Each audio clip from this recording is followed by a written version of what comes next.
Built for power, known for durability, and engineered for longevity, this beast has earned a reputation in the trucking world that's borderline mythical. And here's the kicker. While newer engines boast flashy tech, many drivers would still choose the N14 without blinking. But what makes the N14 so legendary? And is it still worth running in 2025? Stick around, because we're about to dive deep into a diesel icon, and trust me, you don't want to miss what we reveal later.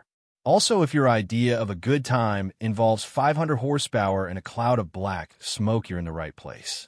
Let's rewind to the early 1990s while flannel shirts and cassette tapes were trending. Cummins released what would become one of their most successful heavy-duty engines ever, the N14. Here's the foundation. Displacement 14.0 liters. Configuration inline 6-cylinder. Horsepower range 310 to 525 HP. Torque up to 1850 lb-ft. Fuel system select or select plus. Electronic controls that were ahead of their time. Now here's where it gets interesting. Unlike today's emission-choke power plants, the N14's design is all about simplicity and serviceability.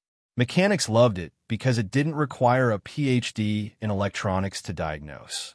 Ever tried fixing a modern diesel with a laptop, 5 adapters, and a prayer? Yeah, not an issue here. Select and Select Plus brought electronic fuel control to an engine that still felt mechanical. It was the perfect transition, modern enough for fleet efficiency, old school enough for reliability. And when maintained properly, these engines can run well past the 1 million mile mark. That's not hype, that's road-tested truth. But here's where it gets crazy. The N14 didn't just survive, it thrived even as emissions regulations closed in. How did it manage that? And why are some owner-operators still swapping these into newer rigs? Let's talk legacy.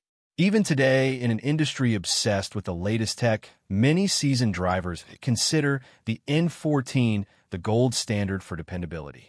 In fact, some fleets still run them, preferring an N14 rebuild over investing in a new EPA-compliant engine. Why? Because downtime costs money, and the N14 doesn't know how to quit. Now, this is where things get a little controversial. Swapping in an N14 into a newer chassis has become a quiet trend. Drivers looking to bypass emissions problems and endless diagnostics are breathing new life into this workhorse. Sure, it's not street legal in all 50 states, but for off-road and agricultural use, the N14 is a diesel dream. Parts availability still strong. Aftermarket support solid. And best of all, there's a deep pool of mechanics who cut their teeth on this engine. No guesswork, no gimmicks. But here's the catch, these engines aren't getting any younger.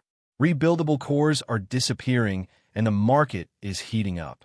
If you're thinking of grabbing one, do it before prices skyrocket. Think of it like diesel Pokemon. Gotta catch them all before the EPA does.